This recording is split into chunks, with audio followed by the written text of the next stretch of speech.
Putang ina John. 20 pesos lang ang kita mo. Pang-inom ko lang yan, hayop ka. Sigaw yun ni Tatay Ramon, rumerehistro sa bawat sulok ng maliit nilang barong-barong, mas malakas pa sa bagsak ng galit na ulan sa iyero nilang bubong. Basag ang boses nito, kasing basag ng pag-asa ni Joan na kahit minsan lang, uuwi siyang hindi ito ang bubungad sa kanya. Napapikit na lang si Joan, hawak ang basket ng mga natirang balut at penoy. Amoy lupa at estero ang hangin, halo sa usok ng sigarilyo ni Tatay. The usual scent of her nights. Her tired, 20-year-old life. Tay, ang lakas po kasi ng ulan, halos walang taong lumabas. Mahina niyang katwiran, pero alam niyang aabutin lang to ng isa pang mura. Palusot ka pa. Kung di ka ba naman tatanga-tanga sa pagtitinda? Bakit yung ibang vendor may kita pa rin? Sabay hagis ng baso sa pader, nabuti na lang at plastic. Kung babasagin yun, tiyak na sa kanya tatama. Sanay na siya. Parang manhid na nga yata ang balat niya sa sakit, at ang tenga niya sa masasakit na salita.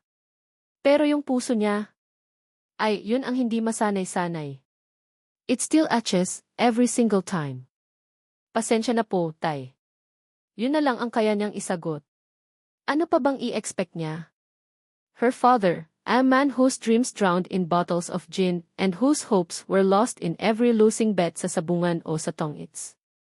Minsan, naiisip ni Joan, kung di lang namatay si Nana isa panganganak sa bunso nilang si Junior, baka iba ang buhay nila. Baka may ngiti pa sa labi ni Tatay. Baka hindi siya ang sumasalo ng lahat ng bigat. Kinuha ni Tatay Ramon ang 20 pesos sa kamay niya. Alis diyan. Pakalat-kalat ka. Tumabi si Joan, dumaan sa gilid para hindi masagi ang ama.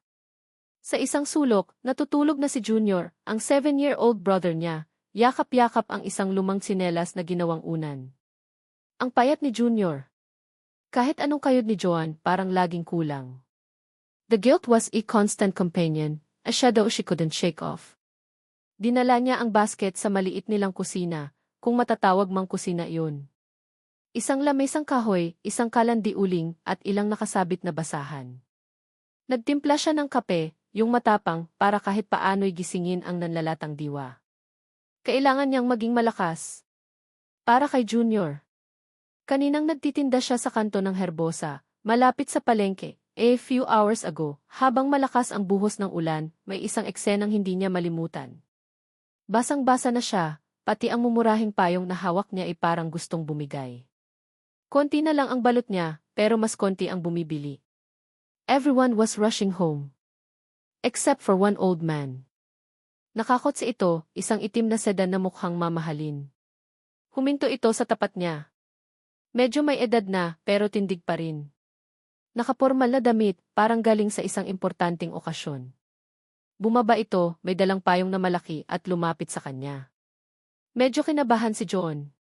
Sa tondo, you learn to be wary of strangers, lalo na paggabi at mukhang mayaman. Miss, pabili ng balut, sabi ng matanda, his voice surprisingly gentle. Hindi yung tipikal na lasing na naghahanap ng pulutan. There was something different about him.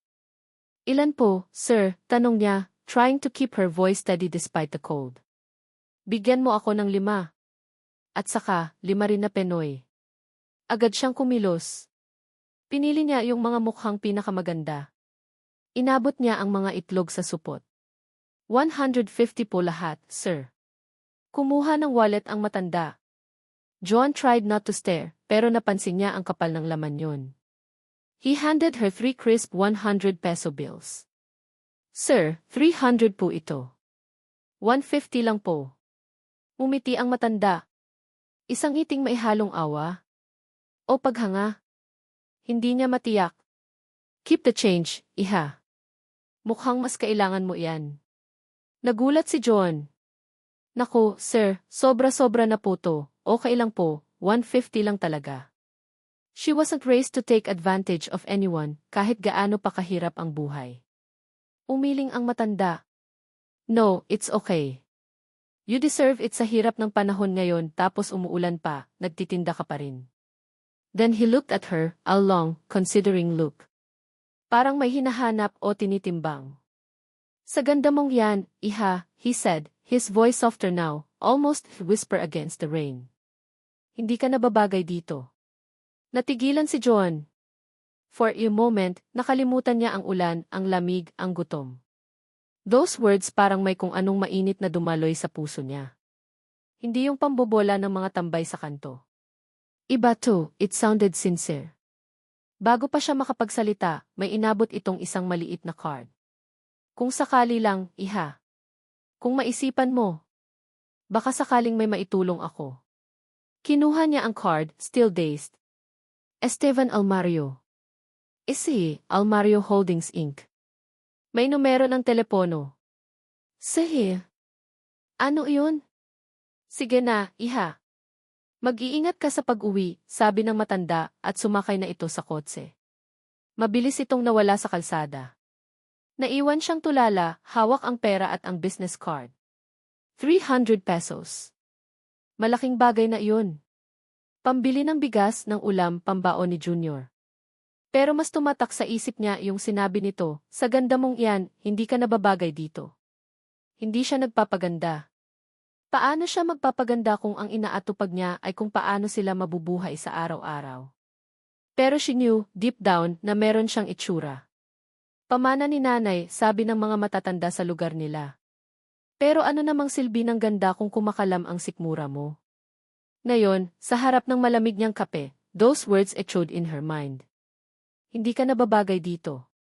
Saan ba siya nababagay? Saan ba may lugar para sa isang tulad niyang pagod na sa hirap? Napabuntong hininga si John.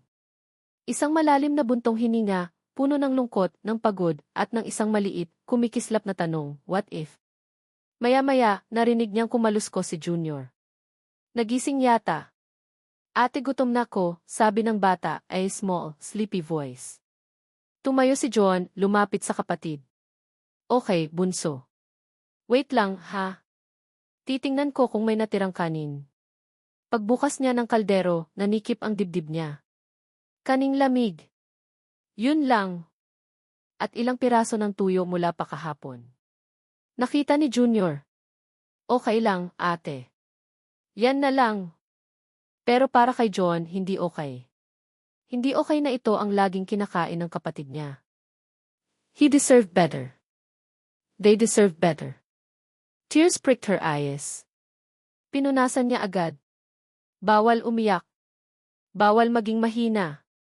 Pero this time, parang iba. The usual despair was mixed with something else. Isang kislap. Isang ideya.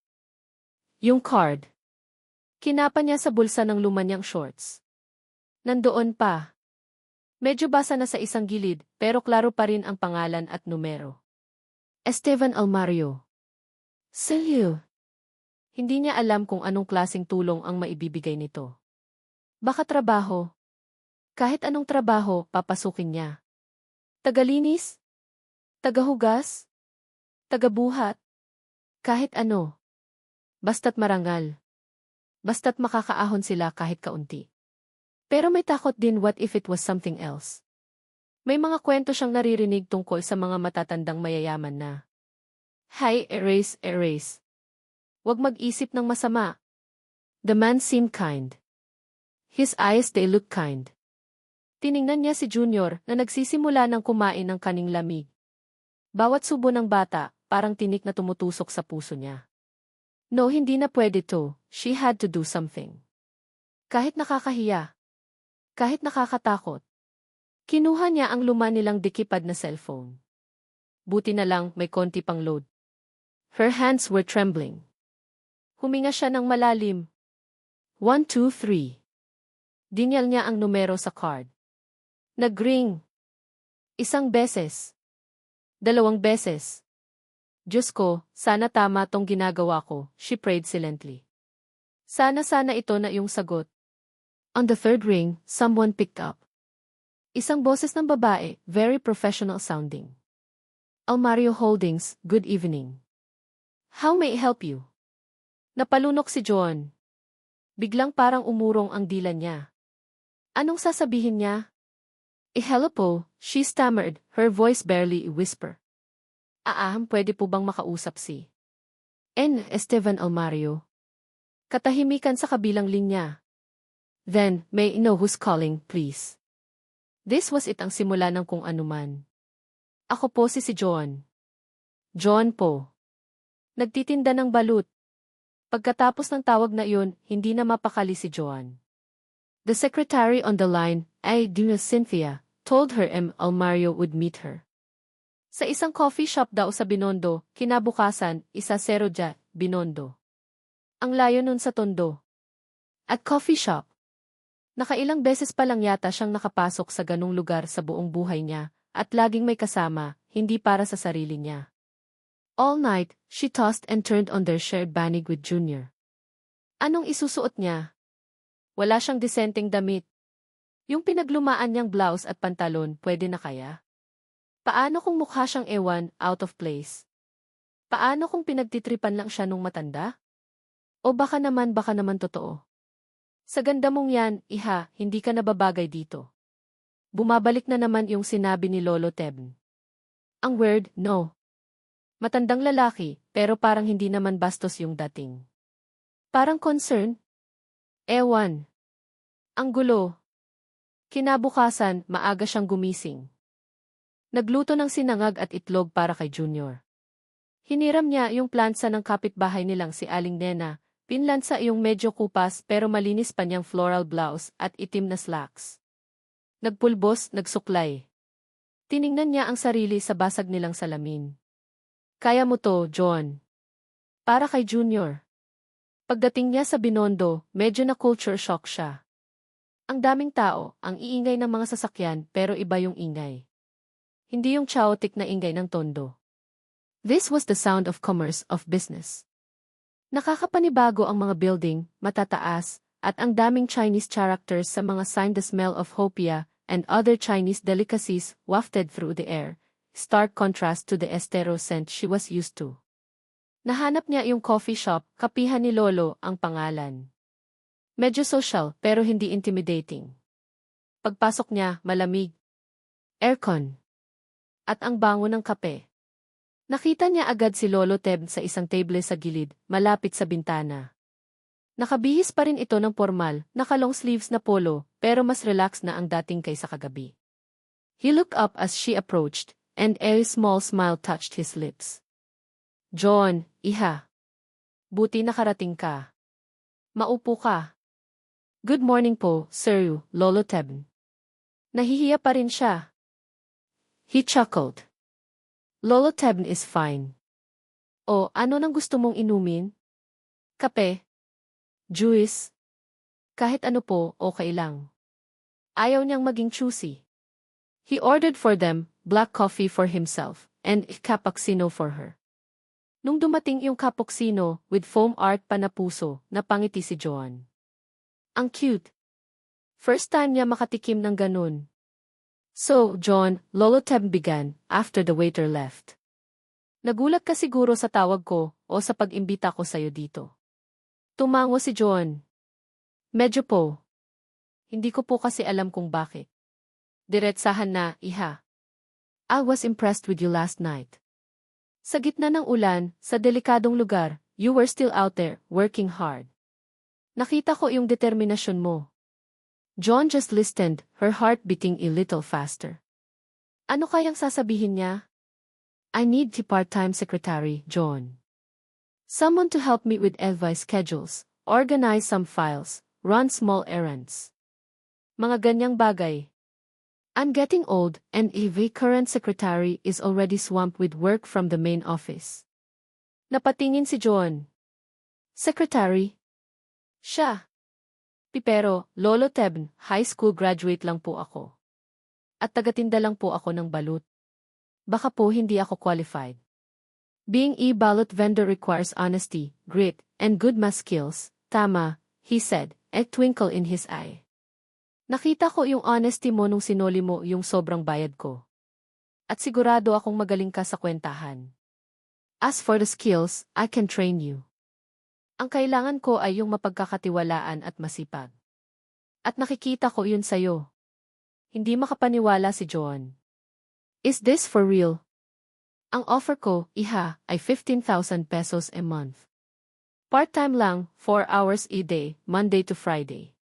Pwede kang pumasok sa hapon, para makapag-aral ka sa umaga kung gugustuhin mo, o kaya naman, makapag-focus ka pa rin sa pag-aalaga sa kapatid mo. 15,000 pesos. Nanlaki ang mata ni Joan. That was more money than she earned in 3, maybe 4 months selling balut, tapos pagod na pagod pa siya. Para siyang nananaginip. Too good to be true. Lolo Teb, seryoso po ba kayo? May halong pag-aalinlangan sa boses niya. Bakit po ako? Ang dami namang iba dyan na mas may alam.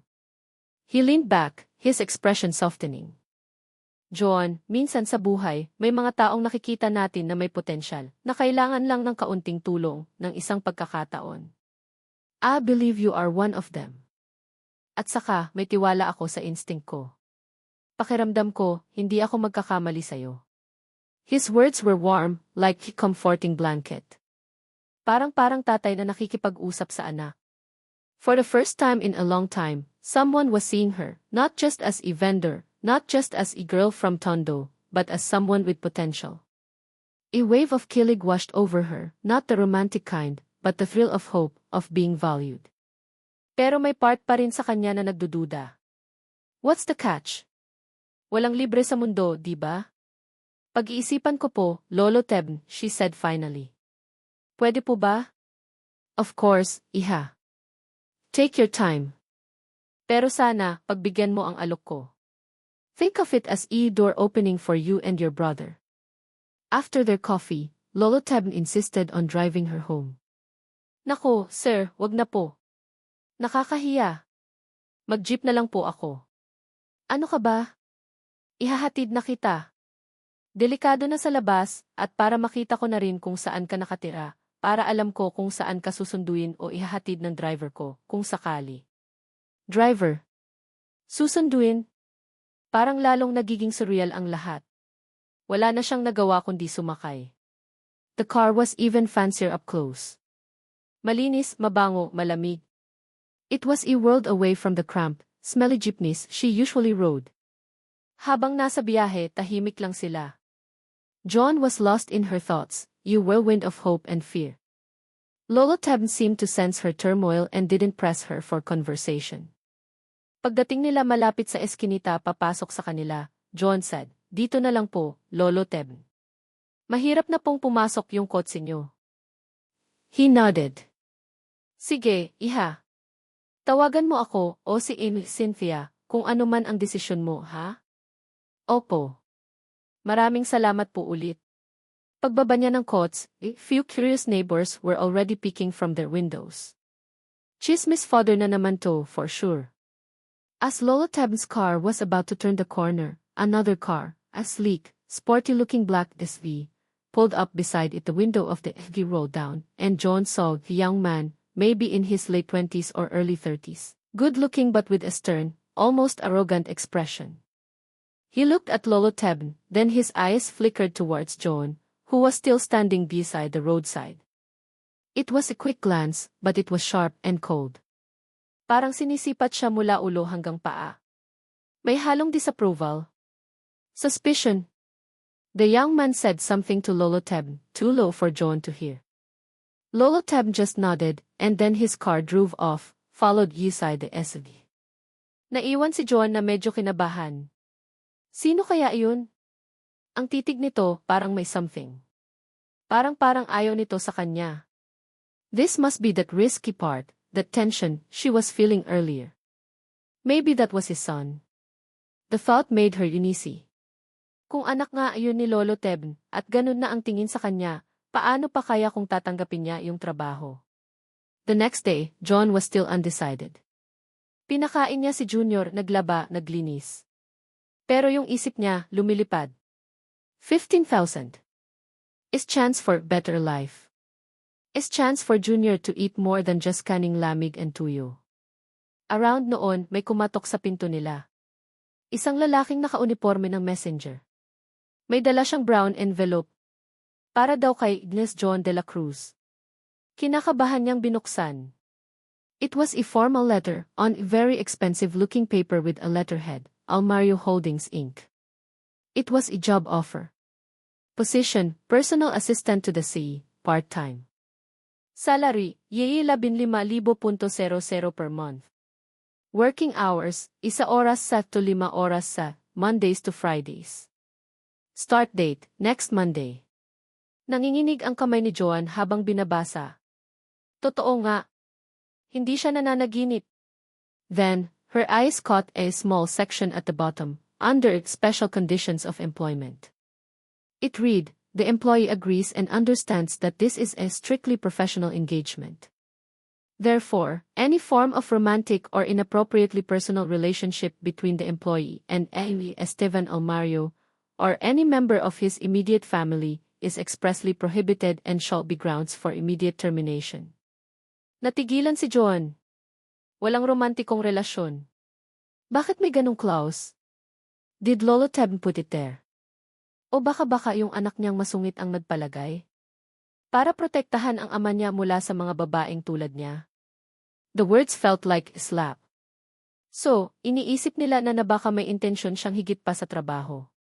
Pero on the other hand, in a strange way, it also offered some sort of assurance. Na trabaho lang talaga ang habol sa kanya. Na hindi siya ini-expect na ewan. The hope she felt was now mixed with a fresh wave of confusion and a little bit of indignation. Pero mas nangingibabaw pa rin yung pangangailangan. Para kay Junior. Hawak ang sulat, napatingin siya sa natutulog niyang kapatid. This was for him. This was for their future.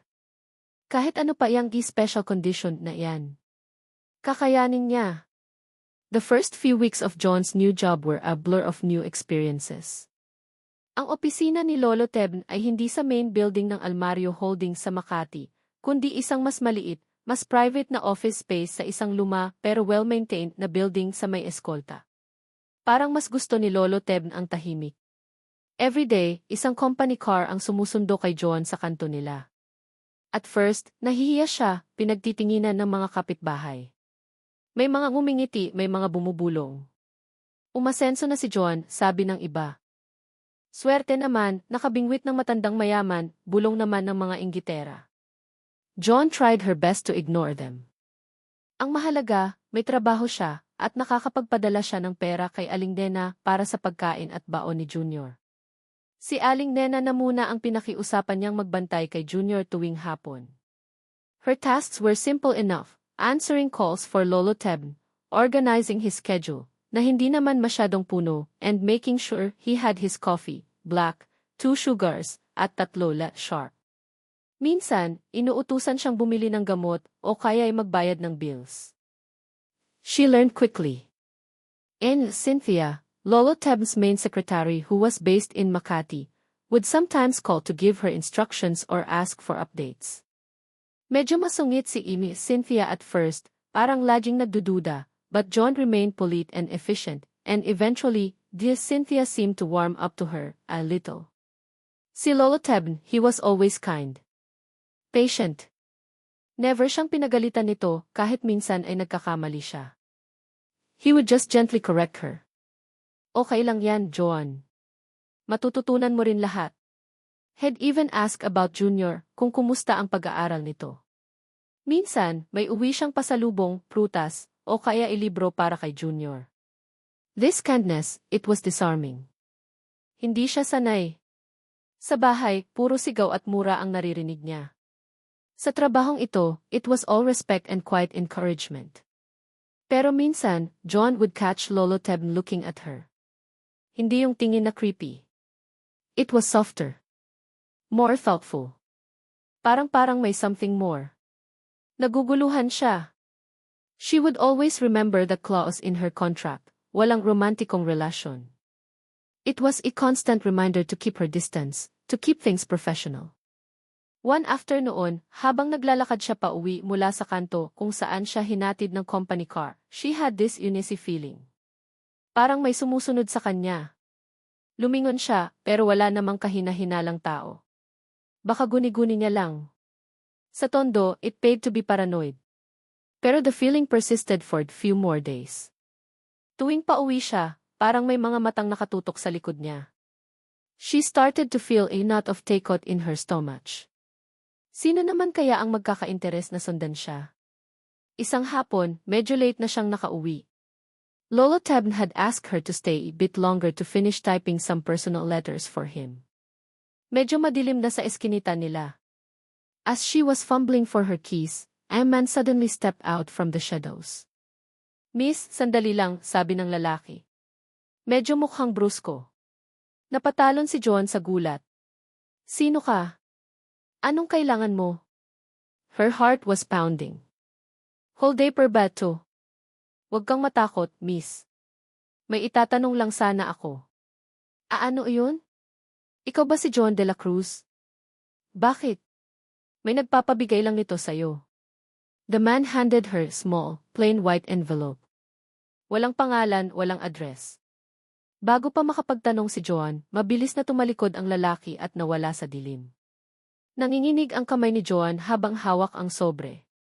Pumasok siya agad sa bahay, nilock ang pinto. Junior was already asleep.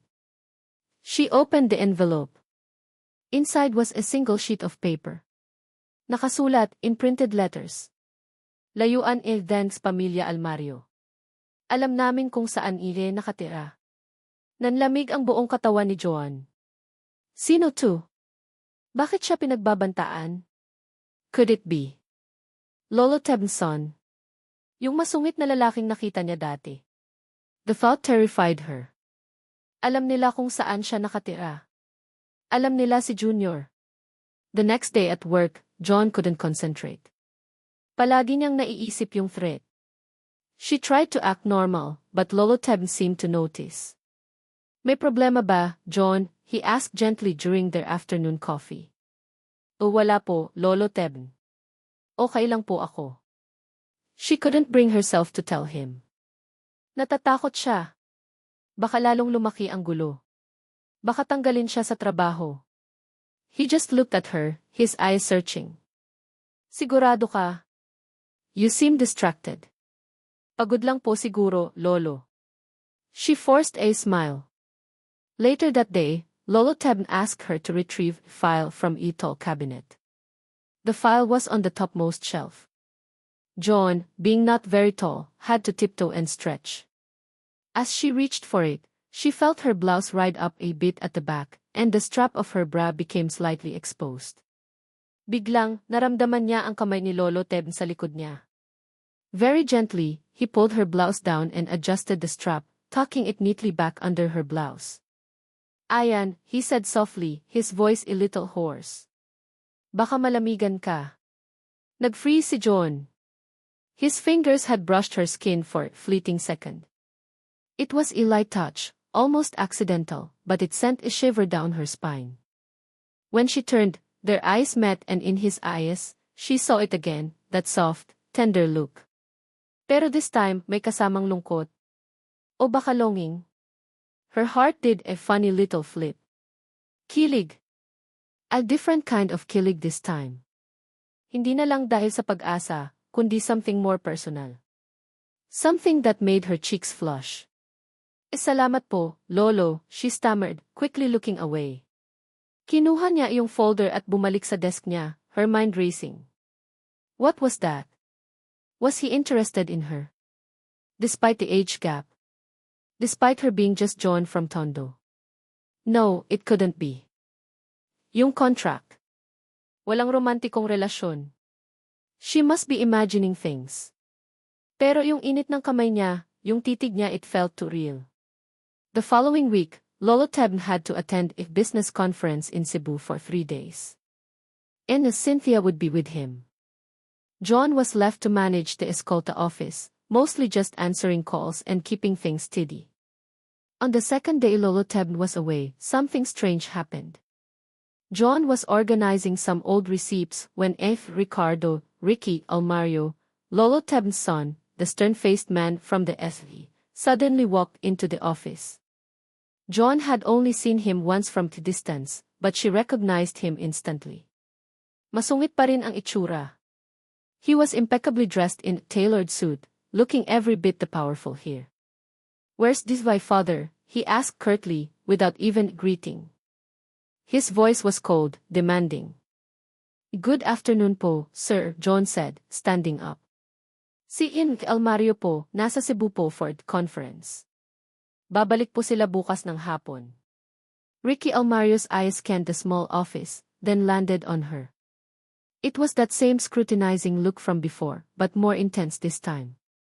Parang hinuhusgahan siya. And you are? John de la Cruz po. Part-time assistant po ni Amy Almario. He smirked, a small, unpleasant smile. Ah, yes. The ballot vendor. Naramdaman ni Joan na uminit ang pisngi niya. So, he knew. And he said it with such disdain. I need to check some documents here, he said, walking towards Lolo Teb's desk. He started opening drawers, rummaging through files, without asking for her permission. Joan felt a surge of protectiveness for Lolo Teb's space, but she was too intimidated to say anything. This was his son, after all. After a few minutes of searching, Ricky Almario let out a frustrated sigh. Wala dito yung hinahanap ko. He turned to Joan. May kinuha ka bang kahit anong papeles dito? O kaya pera? Nagulat si Joan sa akusasyon. Wala po, sir. Hindi po ako nangingialam ng hindi ko trabaho. His eyes narrowed. Siguraduhin mo lang. Why father he can be too trusting sometimes. Especially with new people. The way he said new people made John feel like dirt. He then noticed a small, antique music box on Lolo Teb's bookshelf.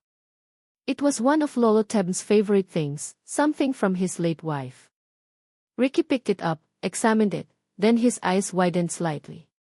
Nasaan yung maliit na silver key nito? He demanded. May silver key to dati na nakasabit sa gilid. John searched her memory. She'd seen Lolo Teb winding it up before, but she didn't recall key. Hindi ko po alam, sir. Wala po akong napansing susi. Ricky's face darkened. Are you sure? Because the key is quite valuable. Baka naman napag-interesan mo. Sir! John exclaimed, truly offended now. Hindi po ako magnanakaw. Talaga lang, ha? He placed the music box back, but his eyes were still full of suspicion. I'm warning you, Miss de la Cruz. Don't even think of taking advantage of my father's kindness. Marami nang sumubok. They all failed. With that, he turned and stormed out of the office, leaving John trembling with a mixture of fear, anger, and humiliation. Gulat. Sobrang gulat. Paano siya mapagbibintangan ng ganun? When Lolo Teb and Cynthia returned the next day, John didn't mention Ricky's visit or the accusation. Ayaw na niyang palakihin ang issue. Baka isipin pa ni Lolo Teb na nagrereklamo siya. A few days later, however, Cynthia approached her, looking very serious. John, Almario wants to see you in his office. Now na. Kinabahan si John. Ano na naman kaya to? When she entered Lolo Teb's office, he was sitting at his desk, looking unusually grave. Beside him stood Ricky Almario, his arms crossed, a triumphant, almost smug look on his face. John, Lolo Teb began, his voice heavy. May nawawalang pera sa drawer ko. 5,000 pesos. Ikaw lang ang kasama ko dito kahapon. Nakita mo ba? John's jaw dropped. Pipera po. Lolo Teb, wala po akong kinuha. Maniwala po kayo sa akin. Tears welled up in her eyes. This couldn't be happening. Oh, please, Ricky sneered. The classic Daniel. Sino pa bang kukuha? Siya lang naman ang laging nandito pag wala si Papa. Ricky, please, Lolo Teb said, holding up a hand. He looked at John, his eyes filled with a mixture of disappointment and something else she couldn't quite decipher. John, anak, alam mong malaki ang tiwala ko sa'yo. Lolo, I swear po. Hinding-hindi ko po magagawa yun. Her voice broke. The accusation, especially coming from Lolo Teb, felt like physical blow. Well, there's one way to find out, Ricky said, pulling out his phone. I had the small security camera installed here last week. Discreetly, of course. Just to monitor things. He smirked at John. Let's see what the footage shows, shall we? John's heart sank. Camera. All this time. Pero kasabay ng takot, may biglang sumilay na pag-asa. Kung may kamera, makikita nilang wala siyang ginawang masama. Ricky played the footage on his phone, fast-forwarding through the parts where John was just at her desk. Then, it showed her approaching Lolo Teb's desk yesterday afternoon, after he had left, to tidy up as she usually did. She wiped the desk, arranged some papers. Then, she opened the drawer where Lolo Teb usually kept petty cash. Ricky paused the video. Ayan. See. She opened the drawer. John's face paled. Nga, binuksan niya yung drawer para ayusin yung mga resibo na nakakalat. Play it, Lolo Teb said quietly, his eyes fixed on the phone. Ricky resumed the video. The footage clearly showed John taking out a messy pile of receipts, sorting them, and then placing them back neatly. She did not touch any money. She closed the drawer and went back to her own desk. There was a stunned silence in the room. Ricky looked deflated and a bit embarrassed. Lolo Teb let out a long breath. He looked at John, and this time, his eyes were filled with relief and deep apology. John, patawarin mo ako. Patawarin mo kami. He then turned to his son, his voice now firm, almost angry. Ricky, this has gone too far. Humingi ka ng tawad kay John. Ricky looked like he swallowed something bitter. But he mumbled, sorry. It was barely audible and he didn't look at John. Tears were streaming down John's face now, but they were tears of relief and also of hurt. The trust she thought she had earned it was so fragile. Lolo Teb stood up, walked over to her and gently placed a hand on her shoulder. I'm truly sorry, Iha. I should have trusted you more. She just nodded, unable to speak. The kilig she sometimes felt for him was now overshadowed by the pain of his doubt, even if it was momentary. But the fact that he believed the camera and apologized, it meant something. The camera, which was meant to frame her, had saved her. But it also revealed deeper crack in the foundation of her new life. Crack caused by suspicion and a son who clearly saw her as an enemy. After the incident with the missing money and the security camera, things felt different. Lolo Teb was even kinder to John, as if trying to make up for the false accusation. He'd often ask her if she was okay, if she needed anything. He even gave her a small raise, which she initially refused, but he insisted. You deserve it, John. For your integrity. Ricky, on the other hand, avoided the Escolta office. John was relieved. His presence always made her feel on edge. But the kilig John felt for Lolo Teb, it was still there, sometimes stronger, sometimes mixed with confusion. She'd catch him looking at her, not just with kindness, but with a certain tenderness that made her heart flutter. Minsan, kapag inaabutan niya ito ng cap, their fingers would accidentally brush, and a jolt, like teeny spark, would pass between them. She would quickly pull her hand away, her cheeks warm. Lolo Teb would just smile, a knowing, gentle smile. She kept telling herself, walang romantikong relasyon. Pero yung puso niya, parang may sariling isip. How could she not feel something for this man who treated her with so much respect, who saw her worth when no one else did? He was old, yes. Decades older than her. But his heart seemed young, and full of a warmth she craved. John had been working extra hard, not just at Lolo Teb's office, but also at home. She was saving up so Junior could transfer to a better elementary school next year. She'd wake up early to cook and clean, then rush to the office, then rush home to take care of Junior and prepare for the next day. Sleep became a luxury. One rainy afternoon, she wasn't feeling well. Sinisipon siya at medyo masakit ang ulo, but she powered through it, ayaw niyang umabsent. But as the day wore on, she felt herself getting weaker. Her head was throbbing and she felt alternately hot and cold. Lolo Teb noticed. John, ayos ka lang ba?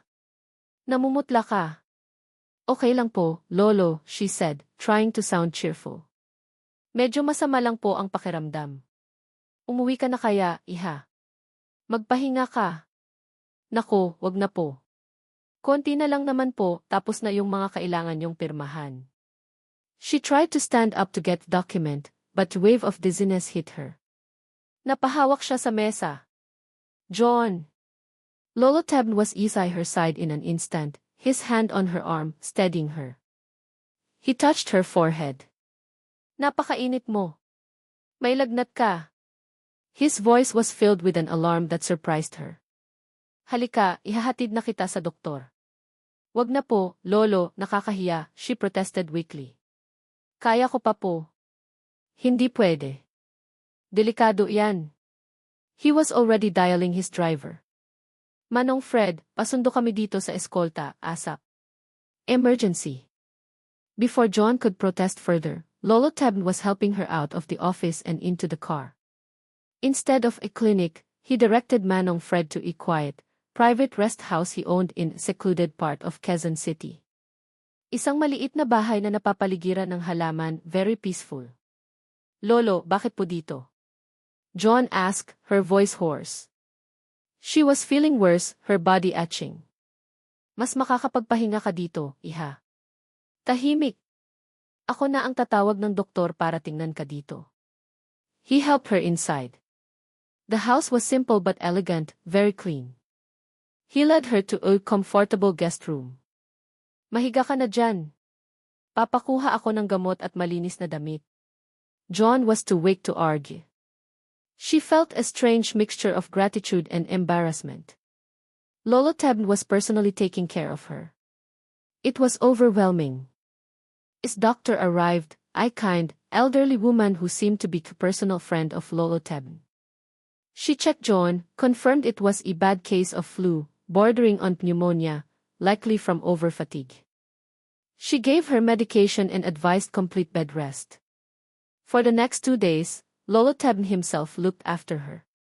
He'd bring her food, lugaw, soup, fruits, and make sure she took her medicine.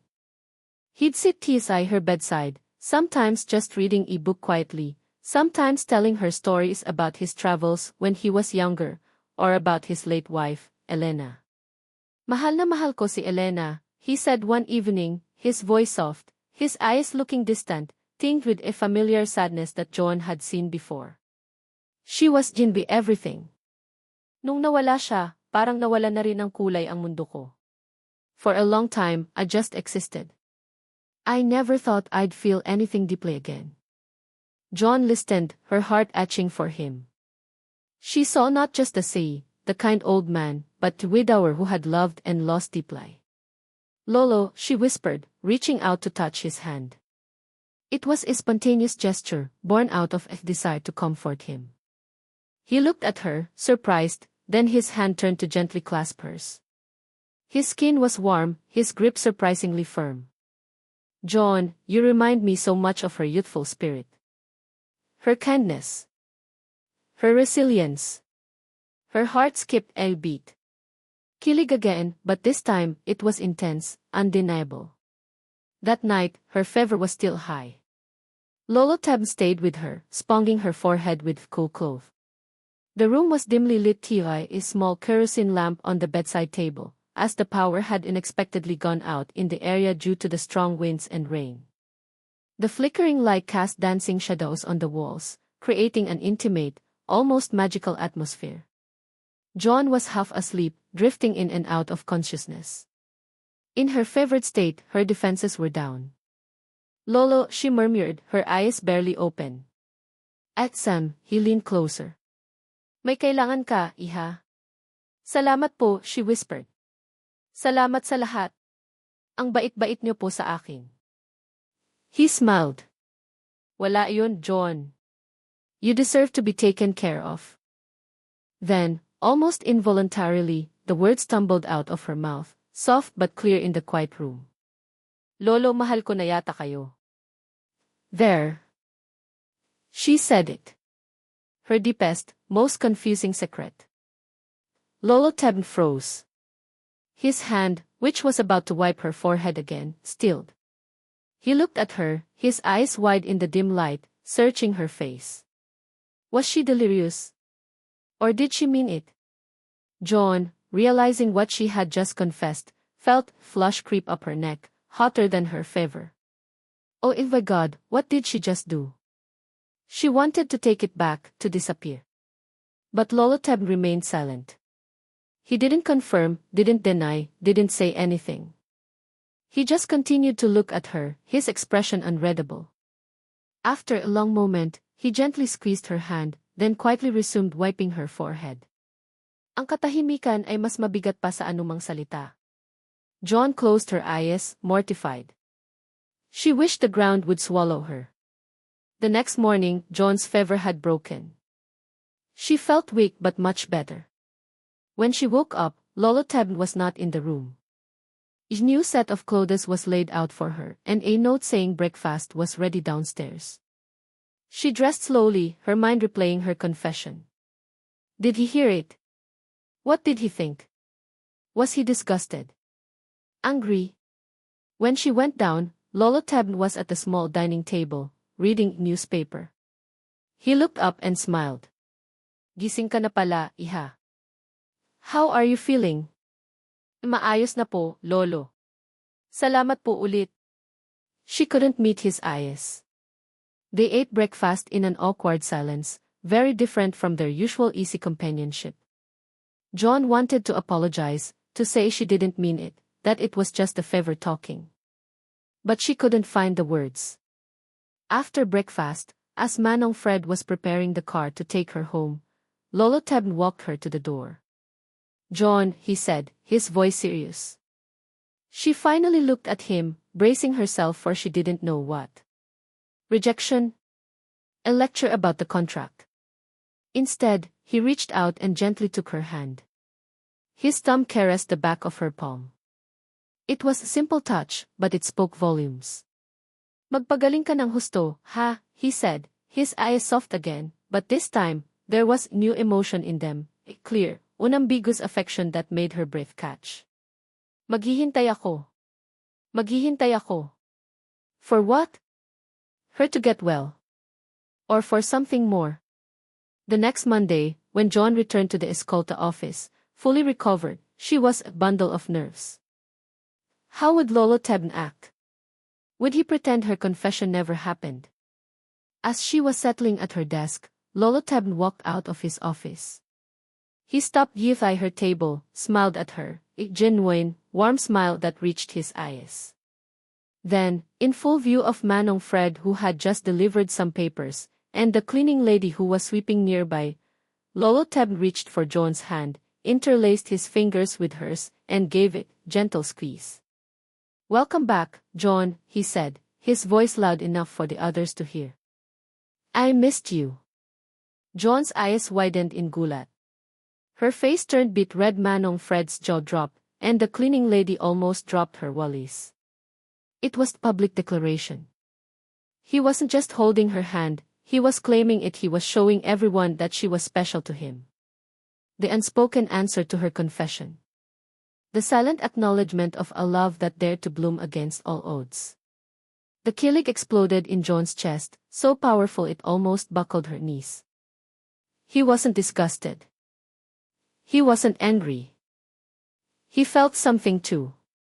But as Manong Fred quickly looked away, feigning business, and the cleaning lady started sweeping with renewed, almost frantic vigor, John also felt a new wave of galit, not from Loloteb, but the anticipated fury from one person, Ricky Almario. This news, this public display, would surely reach him. And she knew, deep in her gut, that the storm was just beginning. Unseen near them, across the street, a man in a parked car lowered his telephoto lens camera. He had captured the exact moment Loloteb held John's hand. He scrolled through the photos, a satisfied smirk on his face. He made a quick call. Boss, may good news ako sayo. Bingo! Yes, the news was already leaking. And the essay, son of the senior, was about to receive a very unwelcome update, one that would surely trigger volcanic eruption.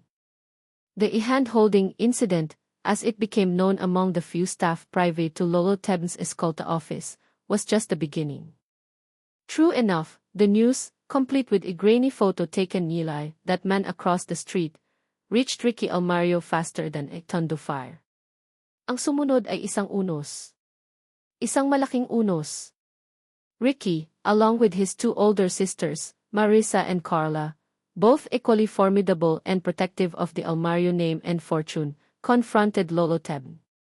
The meeting, John heard later from the tearful Cynthia, who was surprisingly becoming an ally, was explosive.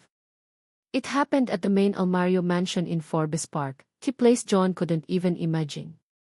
Papa, ano ba tong kalokohan na to? Ricky had reportedly yelled, slamming the photo on his father's antique mahogany desk. This balut vendor. Are you serious? Marissa, the eldest, was more cunning. Papa, we understand you're lonely. But there are more suitable companions. Someone from our circle. This girl, she's obviously after your money. She's a gold digger, Papa. Carla, the youngest of the three siblings but perhaps the most calculating, presented the options. You have to choose, Papa. It's either her or your position in Almario Holdings. The board will not approve of this scandal. Your legacy, our family's reputation, it's all at stake. The ultimatum was clear, John or his wealth, his company, his family's approval.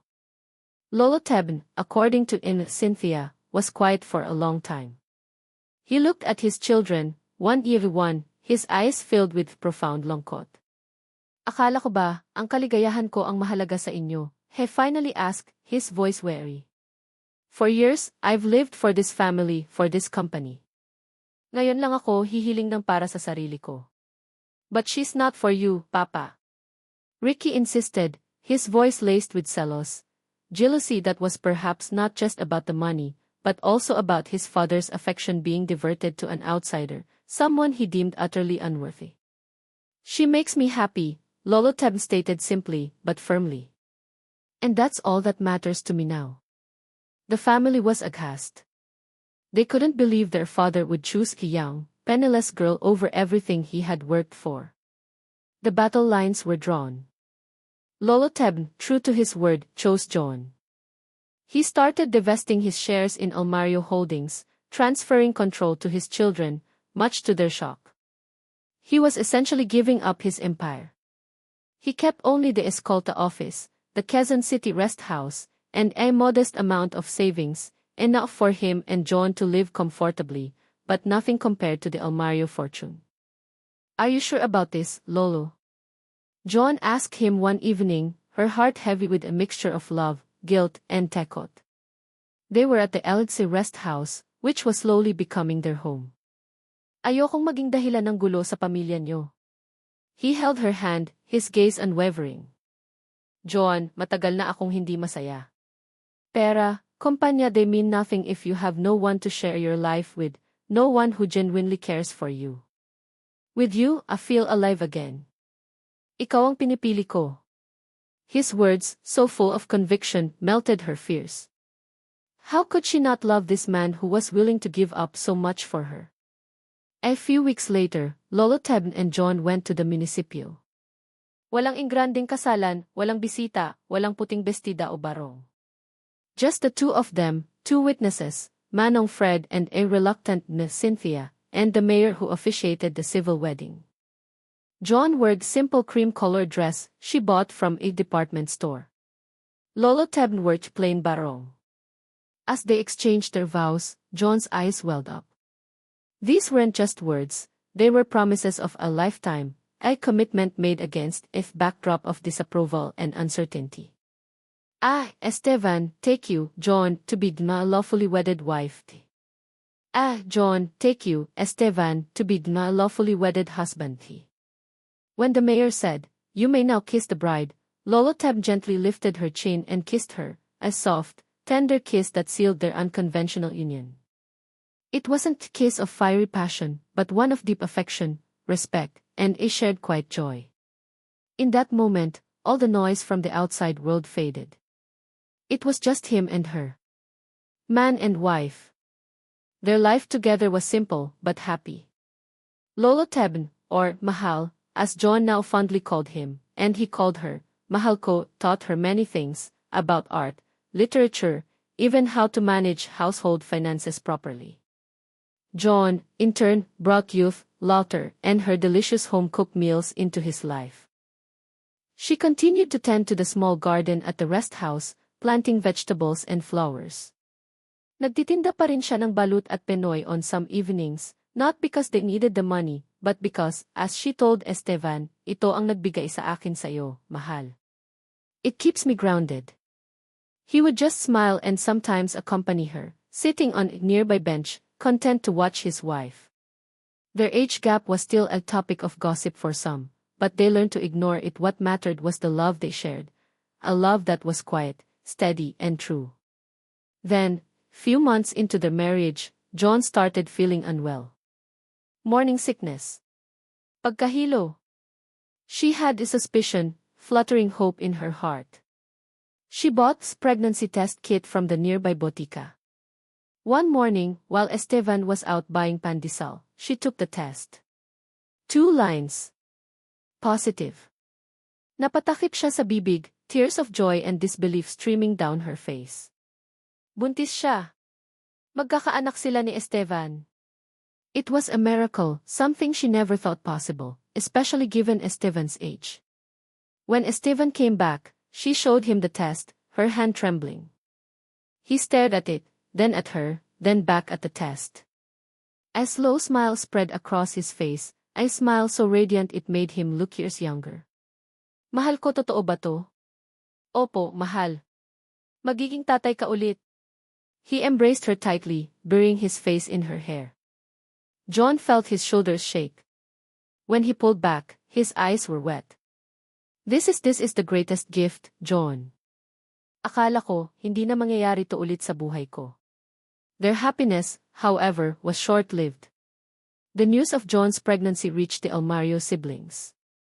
And if they were angry before, now they were furious. The thought of a balut vendor's child, inheriting even a small part of what they considered solely theirs, or worse, using the child to make future claims on the main Almario estate, was unacceptable. This time, they didn't just confront Estevan. They took legal action. One afternoon, while John was happily humming and preparing lunch, uniformed courier arrived. He handed her a thick envelope, addressed to E.A. and M.Ref. Estevan Almario. With a sense of dread, John opened it. It was court summons. Ricky, Marisa, and Carla Almario were filing the petition. They were questioning Estevan's mental capacity when he married John, implying he was manipulated. And more shockingly, they were preemptively suing for sole custody of the unborn child, should the pregnancy be confirmed, on the grounds that John was an unfit mother due to her background and lack of financial capability, and that Estevan, due to his age and declining health, which they grossly exaggerated, would not be able to care for the child. They claimed they could provide a more stable and financially secure environment. John felt the room spin. The words on the paper blurred. Unfit mother. Questioning Estevan's mind. Taking her baby away. The summons slipped from her trembling fingers. She stumbled towards the small bathroom, her hand flying to her mouth, a sob escaping her. She leaned over the sink, a wave of nausea, far worse than any morning sickness, overwhelming her. The tegot was so immense, it felt like physical weight crushing her chest. They wanted to take her child. Her child with Estevan. The joyous anticipation she felt just moments ago was replaced by cold, terrifying dread. The battle for her love had escalated into a battle for her child. When Estevan found her, pale and crying in the bathroom, holding the court papers, his face, which had been so full of joy that morning, turned into a mask of grim determination. The zealous and gallant of his children had now threatened the most precious thing they had, their future family. Hindi nila kukunin ang anak natin, John, he said, his voice dangerously quiet, but his eyes blazing with protective fire. Lalaban tayo. Kahit anong mangyari, lalaban tayo. But John saw the tremor in his hand as he held hers, and the deep lines of worry etched on his face. This fight, she knew, would take a toll on him, a toll much heavier than giving up his fortune. This was a fight against his own blood, for the right to his own child, and his wife's dignity. The court battle was brutal. Every word from the Almario siblings, high-powered lawyers, felt like shard of glass aimed at Joan's heart. They painted her as a manipulative opportunist, a woman from the slums who trapped an old, vulnerable man. They questioned her morals, her background, her ability to be a mother. They even brought up Tatay Ramon, his gambling and drinking, as the proof of her unstable upbringing. Ang sakit. Sobrang sakit. Parang hinuhubaran ang pagkatao niya sa harap ng maraming tao. Esteban hired competent, albeit less flashy, lawyer, Aidim Rack Santos, who believed in their case. He was there for every hearing, holding Joan's hand, his presence a silent source of strength.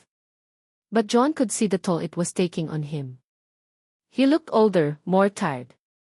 The spark in his eyes, the one that had reignited when they found each other, was dimming under the relentless stress. Minsan, nahuhuli niya itong napapahawak sa dibdib, trying to catch his breath, but he would always brush it off when she asked. Pagod lang, mahal ko. The media, smelling a scandal involving prominent family, had a field day. Photos of Joan, often unflattering, were splashed across tabloids. Balot vendor says billionaire hears, screamed one headline. She stopped reading them, but the whispers followed her. Even Junior, who she tried to shield from it all, came home one day asking, "Ay, totoo po ba yung sinasabi nila sa GIF? Masama ka daw pong tao." That broke Joan's heart into a million pieces. Despite the ugliness, there were moments of grace. And Cynthia, surprisingly, testified on their behalf, speaking of Esteban's renewed happiness since Joan came into his life, and of Joan's genuine kindness.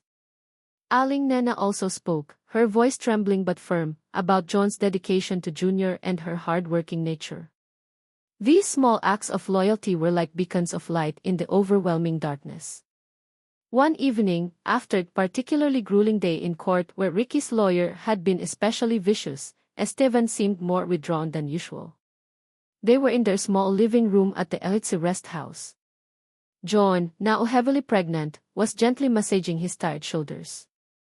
"Mahal," she began, "okay ka lang ba talaga?" He sighed, deep, weary sound. He reached for a small, worn leather-bound journal from his side table. Joan had seen him writing in it occasionally but never asked what it was. "Matagal ko nang sinusulat to, Joan," he said, his voice soft. "Mga naiisip ko lang. Mga alaala." He opened it to a random page and read, his voice slightly hoarse, October 12. "Today I saw her again. The balot vendor from Tondo. There's a fire in her eyes, a strength that belies her youth. She reminds me of a young Elena, but also, she is entirely her own person. I offered her a job. I hope she takes it. I feel staring. Something I haven't felt in years. Is this hope? Or am I just an old fool?" John's eyes filled with tears. He had been writing about her, even from the very beginning. He flipped a few more pages. December 5. John said yes to being Zay's wife. Young children are furious. They think I've lost my mind. Maybe I have. Or maybe I've finally found it again. With her, everything feels right. Simple. True. For the first time in so long, I don't feel alone." He looked at her, his eyes glistening. "This journal, John, it's full of you. Full of us. Full of how you saved me from Isai's own loneliness." "Mahal," she choked out, unable to say more. She leaned her head on his shoulder, her tears soaking his shirt. He held her close, stroking her hair. "Kahit anong mangyari sa korte, John," he whispered, "tandaan mo, mahal na mahal kita. At itong batang dinadala mo siya ang magiging patunay ng pagmamahalan natin." The final hearing was scheduled. Both sides were to present their closing arguments. John felt a mix of dread and a desperate hope. Matatapos na rin. On the morning of the hearing, Esteban woke up early. He seemed calmer. He held John's face in his hands. Whatever the judge decides, mahal ko, remember this, you are a good person. You are a wonderful wife. And you will be an amazing mother. Don't let anyone tell you otherwise. He kissed her forehead, then her lips, a long, lingering kiss full of love and a hint of goodbye. John tried to shake off the ominous feeling. In the courtroom, the atmosphere was tense. Ricky, Marisa, and Carla were there, their faces hard and unyielding. John sat beside Estevan, her hand clutching his, her belly round and prominent. Rack Santos gave key heartfelt closing argument, emphasizing Estevan's lucidity, the genuineness of their marriage, and John's fitness as a mother. Then, it was the Almario siblings' lawyer's turn. He reiterated his attacks, painting John as a threat to the Almario legacy and the child's best interests. As the lawyer was speaking, John felt Estevan's grip on her hand tighten, then suddenly it went slack. She turned to him. His eyes were wide, his face pale. He gasped, clutching his chest. Estevan, she screamed. He slumped forward, collapsing onto the table in front of them. Tulong! Tulungan niyo kami! John shrieked, her voice raw with panic. Chaos erupted in the courtroom.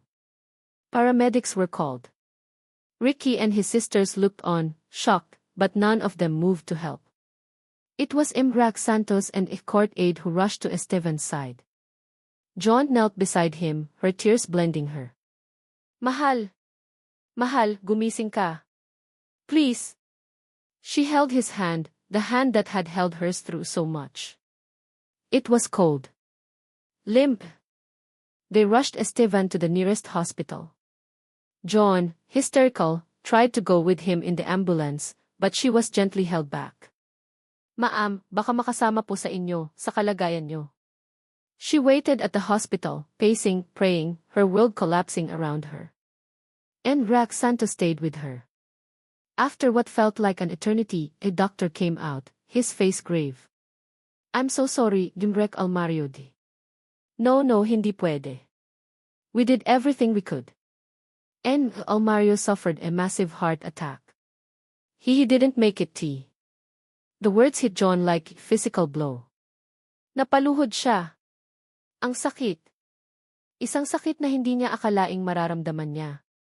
It was pain that ripped through her soul, leaving a gaping, bleeding wound. The man who had saved her, the man she loved, the father of her child wala na. He was gone. Her anguished CRA echoed through the sterile hospital corridor. Galit. Galit sa mundo. Galit sa mga taong nagdulot nito sa kanya, sa kanila. Ricky and his sisters arrived later. Their faces were grim, perhaps a flicker of guilt in Ricky's eyes, but mostly, they looked relieved. John couldn't bear to look at them. A few days later, the court delivered its verdict on the custody case. In light of Estevan's passing and the evidence presented about his wishes and John's character, the judge ruled in John's favor. She was granted full custody of her unborn child. She won. But what a hollow victory. She won the right to raise her child, but she had lost the love of her life, the man who was supposed to raise their child with her. The funeral was a grand affair, orchestrated by the Almario siblings, befitting a man of Estevan's former stature. John was there, a small, solitary figure in black, her hand resting on her swollen belly. She sat at the back, away from the main family. Some people stared, whispered. She didn't care. Her grief was a private, sacred thing. After the funeral, Rack Santos handed her Estevan's leather-bound journal. Pinabibigay niya sa'yo, John. Sabi niya, basahin mo daw para lagi mo siyang kasama. That night, alone in the Elitse rest house that now felt so empty, John opened the journal. The last entry was dated the morning of his death. Dearest John, mahal ko. Tears streamed down John's face as she read his last words, his final declaration of love, his final blessing. He knew. Somehow, he knew he was leaving. She clutched the journal to her chest, her body racked with sobs. He was gone, but his love remained, a powerful, enduring presence. The pain was still raw, a gaping wound. But beneath the sakit and the galit, a teeny seed of paghihilom, healing, began to sprout. For him. For their child. She had to be strong. She had to live. Hawak kamay hanggang huli. Yes, she would hold on to his love and his memory until her own last breath. 3 years later.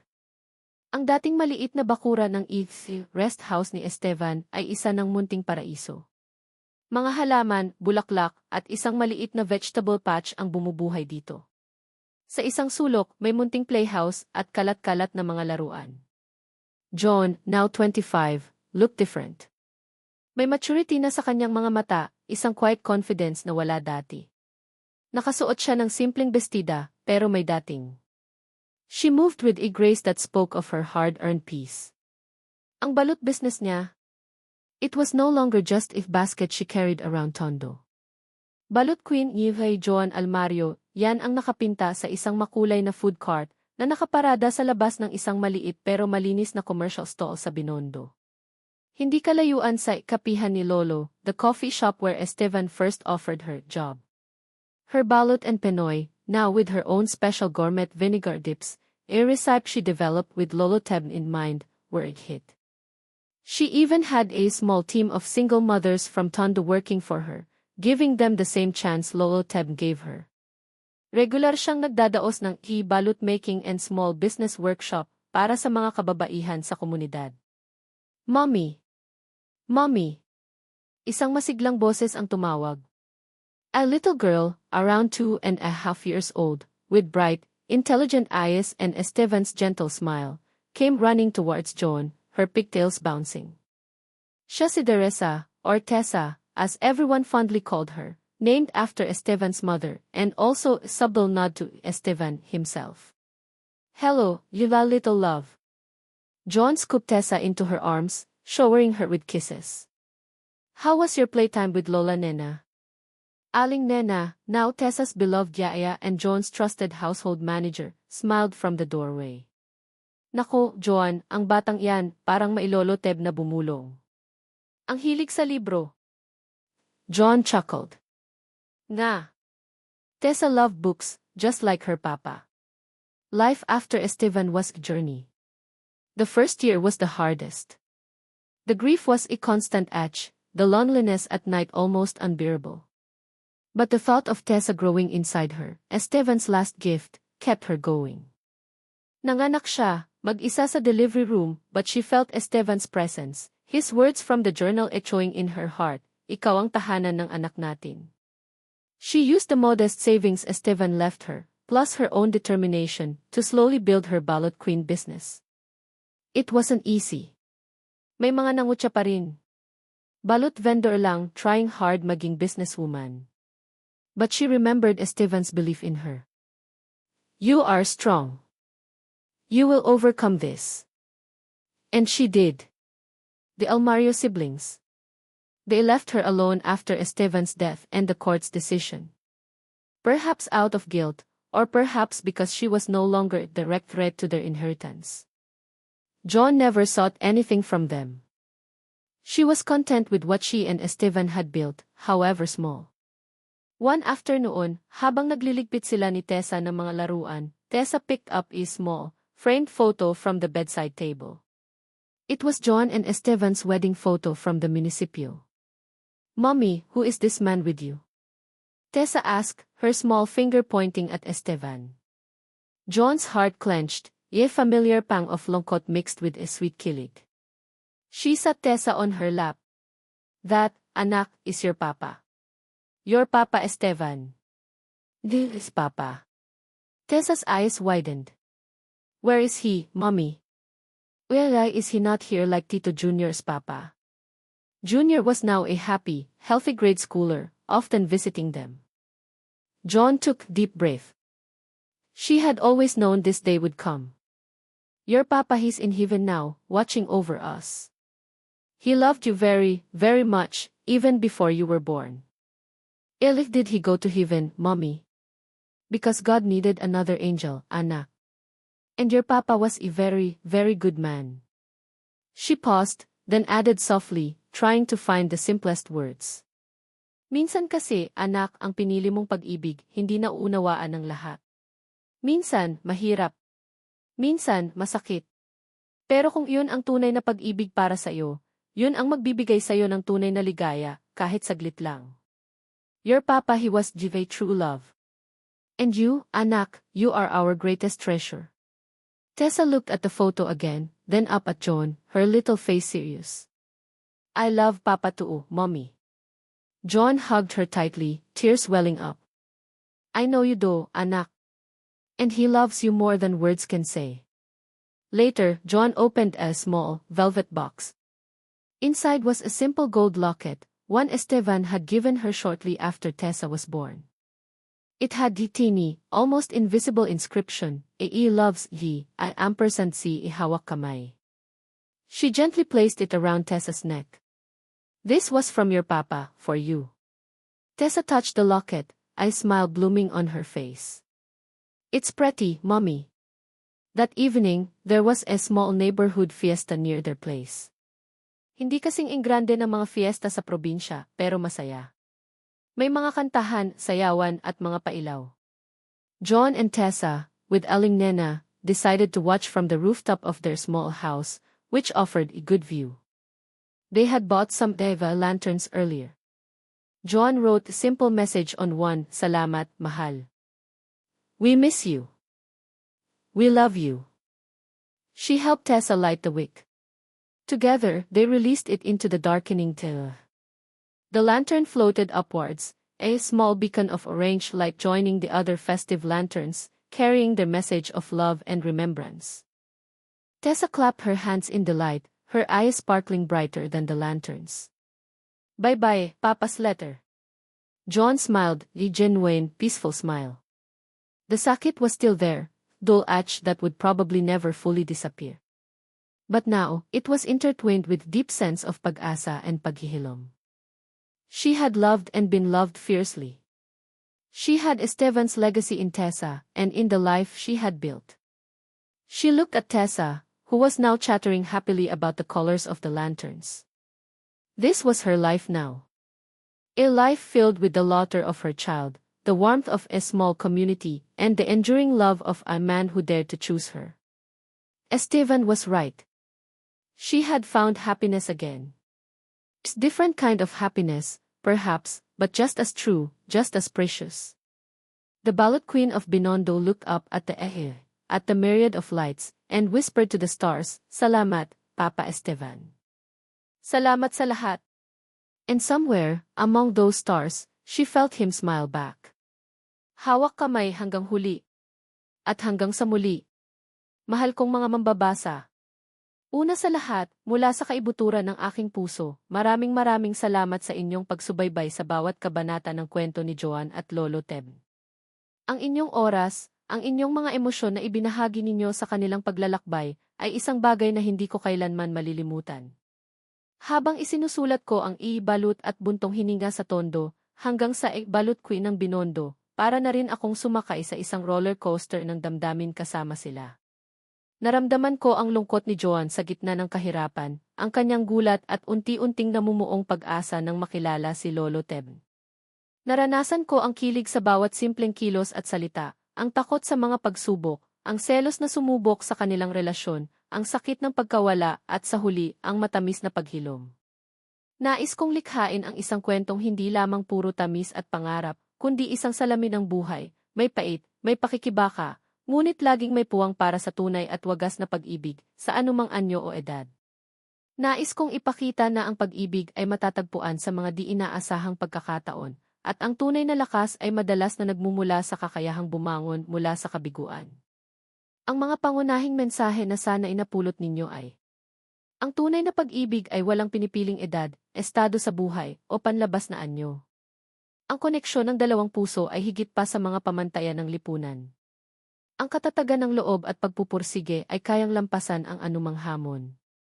Ang kwento ni Joan ay patunay na kahit sa pinakamadilim na sitwasyon, ay liwanag kung hindi tayo susuko. Ang pagpapatawad at pag-unawa, kahit sa sarili, ay susi sa paghilom. May mga sugat na nag-iiwan ng marka, ngunit hindi ito dapat maging hadlang upang muling magmahal at mabuhay ng may pag-asa. Ang bawat isa sa atin ay may karapatang lumigaya at magmahal ng walang paghusga. Kung sa anumang paraan ay napukaw ng kwentong ito ang inyong puso, kung nagbigay ito sa inyo ng inspirasyon, o kahit simpleng ngiti at luha, ay isang malaking karangalan na iyon para sa akin. Inaanyayahan ko kayong ibahagi ang kwentong ito sa inyong mga kaibigan, pamilya, o sinumang sa tingin ninyo ay makakarelate o makakakuha ng aral dito. At higit sa lahat, huwag kayong mag-atubiling mag-iwan ng inyong mga saloobin, komento, o kahit anong nararamdaman ninyo matapos basahin ang kwento. Ang bawat isa sa inyong mensahe ay mahalaga at nagsisilbing inspirasyon para sa akin na magpatuloy sa pagsusulat. Hanggang sa muli nating pagkikita sa mga susunod pang mga pahina ng buhay at imahinasyon.